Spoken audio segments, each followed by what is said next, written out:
Hi there, I'm Alex Cunningham, and I'll walk you through this Notion tutorial step by step. Let's jump right in. Today, I'm going to show you how to seamlessly integrate Notion with Microsoft Outlook.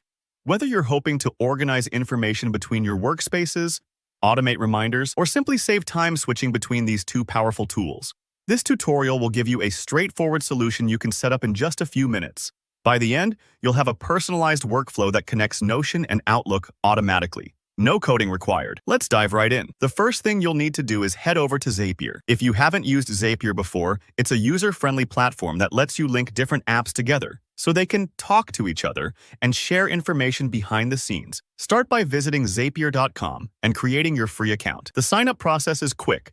Just provide your email and set a password. Don't worry if you haven't used Zapier before. They walk you through the basics as you get started. Once you're inside your Zapier dashboard, look for the Create button. Go ahead and click that, then select Zap.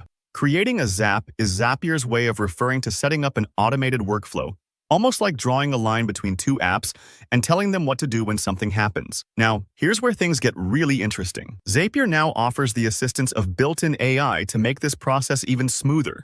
When you're ready to set up your automation, just type directly into the prompt something like Notion to Outlook. This tells Zapier that you want to make a workflow that moves data between Notion and Microsoft Outlook. The AI will start generating a ready-made automation for you, sparing you the trouble of searching through options and figuring out what connects to what. It's a bit like telling a helpful assistant what you need and letting them put it together for you.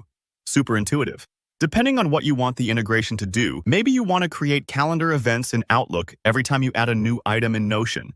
Or perhaps you want to send emails via Outlook when certain tasks are completed in Notion. The AI will ask a few clarifying questions. Take your time here. If you aren't sure how to answer, remember you can always adjust the workflow later, or even delete and start over without any risk. The Zapier interface usually provides helpful hints and explanations, so pay attention to those pop-ups. Once the automation is drafted, Zapier will prompt you to connect your Notion and Outlook accounts. This part is safe and secure. You'll be directed to log into each service through a secure window. Just make sure you're using accounts that you want to link for daily use. And if you're on a business computer, confirm with your IT team that integrations are allowed. Before you finish, it's a good idea to test your new Zap. Zapier will usually offer a test button so you can see the automation run with sample data. If it doesn't work the first time, double-check your account connections or the trigger settings. Don't worry, small tweaks are perfectly normal and Zapier's support resources are helpful if you get stuck. And that's it. You've now created an automated bridge between Notion and Outlook that will save you precious time and keep you organized. With these tools working together, you can focus on your core work and let the boring stuff happen automatically in the background. If you found this tutorial helpful, please hit that like button. And don't forget to subscribe so you don't miss out on future guides. Drop any questions you have in the comments. I always love hearing how you're using these automations, and I'm happy to help if you run into any issues along the way. Thanks so much for watching, and I'll see you in the next video.